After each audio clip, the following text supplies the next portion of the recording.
सरकार के इशारे पर दिल्ली पुलिस का कायराना काम है एक बहुजन समाज की आवाज़ उठाने वाले साथी को, पढ़े लिखे व्यक्ति को जो है दबाने का काम किया जा रहा है। बहुजन समाज की आवाज़ को दबाने का काम किया जा रहा है। जिस तरीके का उत्तर प्रदेश में गुंडा राज चल रहा है उसको जो है दिल्ली में लागू करना चाहती है, मगर बहुजन समाज के लोग जो है इसको कतई बर्दाश्त नहीं करेंगे। एक एक करके अगर हम लोग नहीं जागे, अगर हम लोग नहीं तैयार हुए तो एक एक करके सबको जेल में भेज देंगे। आज जो है प्रोफेसर रतन लाल जी को भेजा गया है, कल को जो है शंभुक भाई को भेजा जाएगा, कल को आपको भेजा जाएगा, परसों चौहान साहब को भेजा जाएगा। एक एक करके सबका नंबर आएगा और इस तरह से जो है ये दबाने का, आवाज़ को दबाने का काम कर रहे हैं। क्या वो सरकार के खिलाफ बोलते रहे, इस वजह से उनकी गिरफ्तारी हुई? वो हर मुद्दे पे सरकार के खिलाफ बोलते हैं, चाहे वो SC/ST एक्ट का मामला हो, चाहे वो 13 पॉइंट रोस्टर का मामला हो, चाहे वो हाथरस की घटना का मामला हो, चाहे वो गुरु रविदास मंदिर का मामला हो, चाहे वो देश में कोई भी SC/ST OBC माइनॉरिटी वर्ग के समाज के साथ लोगों के साथ जो कोई भी घटना हुई उस पर हमेशा आवाज़ उठाते हैं। इसीलिए मैंने बताया कि वो लोग, ये सरकार जो है आवाज़ दबाना चाहती है। उनके ऊपर आरोप है कि उन्होंने शिवलिंग पे अभद्र टिप्पणी की है। ना आरोप जो किया है लोग तो कहने को, तो अगर इन्हें मुकदमा करना ही है तो डॉक्टर अम्बेडकर पे कल उन्होंने जो है मनुस्मृति को जो है 1935 के अंदर जलाया। अगर आरोप लगाने ही है तो महात्मा ज्योतिबा फूले, जिन्होंने इनके लिए जो अंधविश्वास के खिलाफ जो है बात रखी है अपनी, जिन्होंने महात्मा साहू जी, फूले जी महाराज से लेकर तमाम जितने भी महापुरुष हुए उनको आरोप लगाते हैं, उन पे लगाएं, उन पे पहले कार्रवाई करें। समझिए, इसमें कोई ऐसा वो नहीं है, जो है वो सही कहा, ठीक है। भीम आर्मी उनके बयान के साथ खड़ी है पूरी तरह से। सरकार समुदाय को टारगेट करके काम कर रही है। सरकार जो है एक एक करके सबको जेल में पैक करने की कोशिश में है। जो लोग आवाज़ उठाते हैं बहुजन समाज की, जो लोग जो है सोच रखते हैं, उन्हीं को जो है जेल में डराने का, जेल में बंद करके बहुजन समाज के लोगों को डराने का काम कर रही है। भाई, जो लोग संविधान जलाते हैं उन पर कार्रवाई नहीं होती। ये बात सच है। जो लोग संविधान जलाते हैं, जो लोग भरी सभाओं में जो है अपनी धर्म संसद के माध्यम से जो है भारतीय संविधान को बदलने की बात करते हैं, जो लोग जो है SC/ST OBC माइनॉरिटी वर्ग के अधिकार खत्म करने की बात करते हैं, जो लोग अपनी कथाओं में, राम कथाओं में, भागवत कथाओं में निरंतर जो है भारतीय संविधान को बदलने की बात कर रहे हैं, निरंतर जो है समता मूलक समाज में इस भारत देश के अंदर जो है हिंदू राष्ट्र बनाने की बात कर रहे हैं, उनके ऊपर कभी कोई कार्रवाई नहीं होती। जो लोग जो है 20-80 की लड़ाई की बात करते हैं, खुले शब्दों में जो है ये बात कहते हैं, उनके ऊपर कोई कार्रवाई नहीं होती। अगर कार्रवाई होती है तो हम जैसे लोगों पे, अगर कार्रवाई होती है तो रतन साहब जैसे लोगों पे, रतन लाल जी जैसे लोगों पे कार्रवाई होती है, तो हैनी बाबू जैसे लोगों पे कार्रवाई होती है। लगातार काफी दिनों से निशाने पे थे, रतन लाल जी ने भी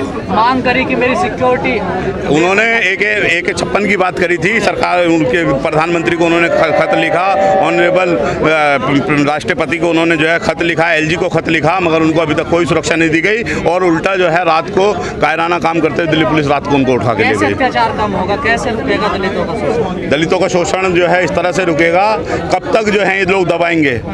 सरकार आवाज उठाने वाला, आवाज जब आवाज उठाने का काम करते हैं, जिससे पहले जो है चंद्रशेखर साहब को भी 17 महीने के लिए जेल में डाल दिया गया, लालू यादव को जेल में डाल दिया गया। ऐसे तमाम लोग जो लोग जो हैं इस सामंतवादी सरकार, सामंतवादी व्यवस्था के खिलाफ आवाज़ उठाने का काम करते हैं, उनको जेल में डालने का काम करते हैं। मगर हम बाबा साहब डॉक्टर अम्बेडकर के बच्चे, हम लोग जो है किसी भी हाल में डरने वाले नहीं हैं। इस गिरफ्तारी को आपको एक संदर्भ में देखना पड़ेगा। लगातार हम देख रहे हैं कि जो भी सरकार के खिलाफ आवाज़ उठा रहे हैं, जो भी शोषण उत्पीड़न के संघर्ष के लिए, शोषण उत्पीड़ित वर्ग के संघर्ष के लिए जो भी आवाज़ उठा रहे हैं, उनके खिलाफ कार्रवाई की जा रही है। दूसरी बात है कि ये मुद्दा अपने आप में आया क्यों है?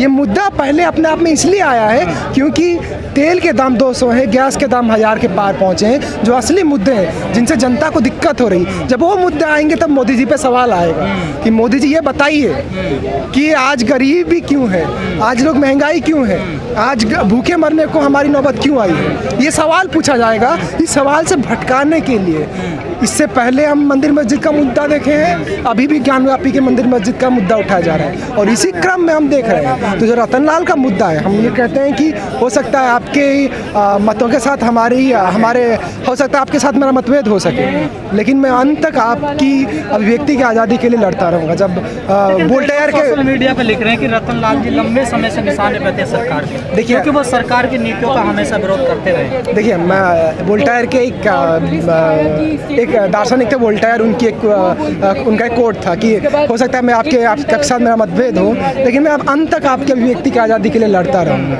क्या हम जिस देश में रह रहे हैं वह अभिव्यक्ति की आज़ादी है? क्योंकि हमारे यहाँ प्रतिरोध की, हमारे यहाँ असहमत होने की एक लंबी परंपरा रही है। चाहे वो चारवाक हो, चाहे वो बुद्ध हो, चाहे वो कबीर हो, उन्होंने व्यवस्था के खिलाफ अपनी बातें रखी हैं। अगर कोई व्यवस्था के खिलाफ अपनी बातों को रख रहा है तो उसे डराया जा रहा है, धमकाया जा रहा है। एक ऐसा अपराध है। देखिए वही हम यही करें यार, सरकार कहती है अपराध है, हम कहते हैं अगर अपराध ये है। संविधान जलाने वाले तो खुला घूम रहे हैं, उनके वही संविधान जलाने वाले खुला घूम रहे हैं। जब सरकार कहती है कि लॉकडाउन में कोई मरा नहीं, कोविड में कोई मरा नहीं, क्या तब हमारी भावनाएं आहत नहीं हुई? तब क्या सरकार के सारे मंत्री गिरफ्तार ना हो? क्या मोदी जी तब फिर क्या करेंगे? तब हमारी भावनाएं तब आहत हुई थी। तो हमारी भावनाओं का क्या? क्योंकि मंदिर मस्जिद का मुद्दा तभी आता है जब गरीबी और भूख का संघर्ष होता है सरकार सत्ता के खिलाफ। इस इस हिंदू मुस्लिम के झगड़े में सबसे जो दिक्कत होगी वो गरीब हिंदू को होगी, दिक्कत गरीब मुसलमान को होगी। अगर महंगाई विवाद को लेकर जो मीडिया ने ट्रायल चलाया उसको कैसे देख रहे हैं? देखिए मीडिया का ट्रायल, मीडिया आज आमतौर पर जो मुख्य धारा की मीडिया कठपुतली बनी हुई है। हम सीधे सीधे कह रहे हैं कि मुद्दा उठाइए जो असली मुद्दा है। गरीब हिंदू परेशान है, गरीब मुसलमान परेशान है। अब मुद्दा उठाइए, गरीब सिख परेशान है, गरीब ईसाई परेशान है। महिलाएं जो गरीब हैं, जो वो मुसलमान महिला होगी, हिंदू महिला हो, दोनों महिलाओं के पास दिक्कत है। आज रोजगार है, युवा हिंदू और मुसलमानों दोनों के पास रोजगार नहीं है। अब इन मुद्दों को उठाइए। अगर 1000 रुपये गैस है तो हिंदू भी भर रहा है, मुसलमान भी भर रहा है। भाई साहब दोनों की जेब पे भारी पड़ रहा है। और आप कह रहे हैं हाँ मूल मुद्दों को भटकाने के लिए, ताकि सरकार पे सवाल ना उठ पाए। सरकार के सवाल उठेगा तब सरकार को जवाब देना पड़ेगा, और सरकार जवाब से बचना चाहती है। इसीलिए ये भेदभाव की राजनीति, इसीलिए ये विभाजनकारी राजनीति की सामने ला रही है। और हम इस तानाशाही के खिलाफ है। हम करें कि ये कैसी तानाशाही है? सुप्रीम कोर्ट का फैसला है, सुप्रीम कोर्ट का जजमेंट है कि अगर किसी बयान से हिंसा भड़कती है तभी आप उसमें अरेस्ट कर सकते हैं। और यहाँ पे जिस तरह से अरेस्ट किया जा रहा है, क्या यहाँ पे हिंसा भड़क रही थी? हाँ, वो तो वकील भी कह रहे हैं कि ऐसी धाराएं। और दूसरी बात है कि वो इतिहासकार हैं, इतिहासकार अपना परिप्रेक्ष्य रखा है। हो सकता है आप उनसे असहमत हो, आपकी असहमति को आप इस तौर पे नहीं कह सकते। तब तो असहमति तो हमें ना किसी की भावनाओं को ठेस पहुंचाई, ये आरोप है ना उनका, अभद्र टिप्पणी की। देखिए हम कह रहे हैं कि आप जांच करिए, लेकिन अब जब तक जांच हो रहा है, जब कोई कह रहा है कि हम जांच में सहयोग करें तो आप पहले जांच करिए, न्यायिक जांच करिए और उनको संदर्भों में देखिए।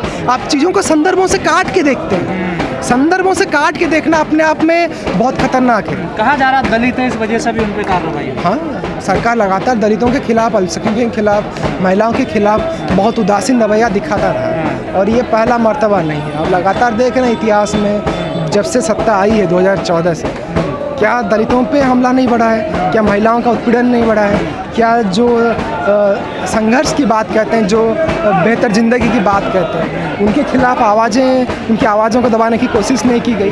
तो हम इन चीज़ों के खिलाफ हैं और हमें बताना चाहते हैं, चाहे बुलडोजर की राजनीति हो, चाहे मंदिर मस्जिद की राजनीति। अब आगे क्या करने वाले हैं आप? देखिए हम आगे इस संघर्ष को लेंगे कि हिंदू मुस्लिम का जो विभाजन है इसको हम लेने नहीं देंगे। चाहे वो गरीब हिंदू भी परेशान है, गरीब मुसलमान भी परेशान है, गरीब सिख भी परेशान है, गरीब ईसाई भी परेशान है। हम उनके संघर्ष को साथ मिलकर लड़ेंगे।